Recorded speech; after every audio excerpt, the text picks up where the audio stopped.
C'est difficile maintenant, 40 ans après, de savoir exactement comment ça s'est passé, mais voilà, je me retrouve ici. Mon père était artiste, sculpteur, c'était un ami de Picasso, ma mère faisait des tapisseries, et il vivait dans une maison, donc à Cavalère, au bord de la mer, qui lui avait été prêtée par un artiste, Albert Glaise. Et au bout d'un moment, mon père s'est dit, ben c'est bien, j'habite dans une maison qui n'est pas à moi, il faudrait que je trouve quelque chose. Et à l'époque, dans les années, c'était 55-60, tout était à vendre dans les Alpilles pour pas grand-chose. Et donc je crois que c'est en 55, ma mère avait tissé Guernica de Picasso. Elle avait vendu la tapisserie à Nelson Rockefeller. Et donc l'argent de la tapisserie a permis d'acheter le domaine, voilà.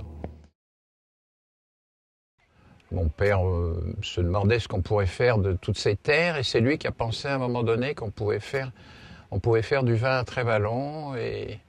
Et donc dans les années 60, en 73, j'ai arrêté des études d'architecture que je faisais à Paris. Et je suis venu m'installer à Trévalon pour pour planter des vignes et faire du vin.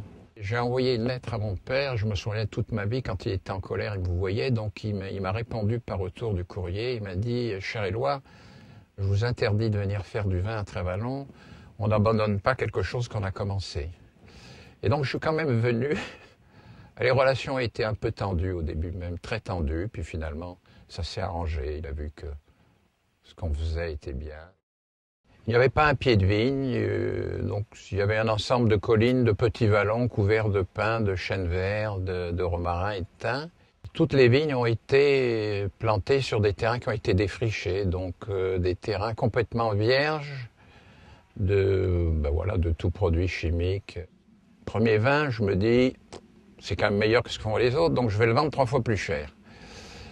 Et puis au bout de 2 mois, je n'avais pas vendu une bouteille de vin, donc je commence à m'inquiéter. Et là, à ce moment-là, j'ai une visite qui a changé ma vie. Quelqu'un me téléphone et me dit, voilà, monsieur Durbach, j'ai goûté votre vin à Baumanière, est-ce que je peux venir vous voir? Bon. Et ce monsieur arrive un dimanche matin, il était matriculé 21.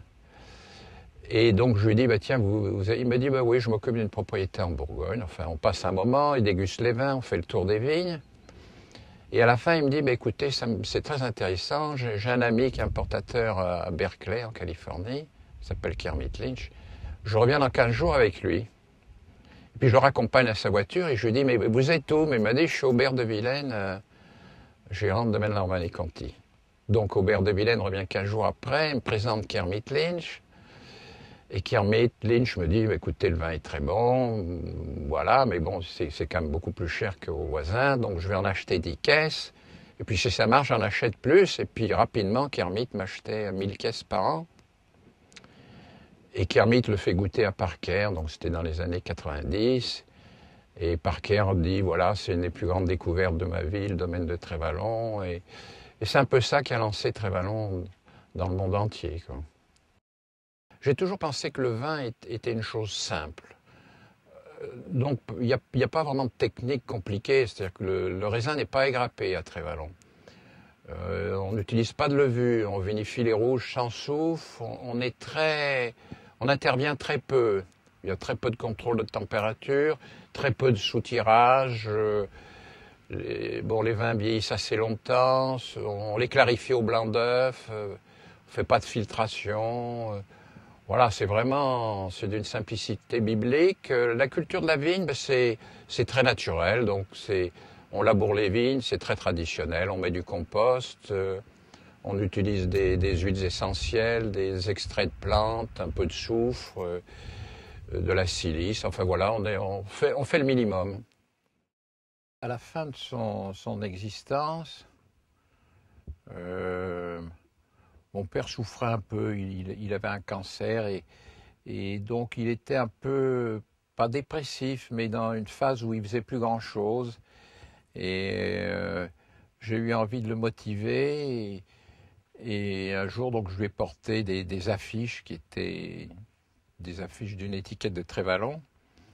J'ai acheté 2 boîtes de crayons de couleur et je lui ai demandé de me faire des étiquettes. Et c'était une manière pour moi, c'était une manière de lui rendre hommage, parce que finalement c'est lui qui avait eu l'idée, qui avait toujours pensé qu'on pouvait créer un vignoble à Trévalon. Et je lui ai dit, quand je lui ai demandé, je lui ai dit, ben voilà papa, comme ça, vos étiquettes, elles feront le tour du monde avec les bouteilles. Et donc l'idée lui plaisait beaucoup parce que c'était un artiste, mais plutôt artisan. Donc il a toujours pensé que l'art devait être lié au quotidien. 97, qui était une année assez simple, bon, on a choisi une étiquette où il y avait une seule couleur. 2001, qui est un peu un millésime exubérant, riche.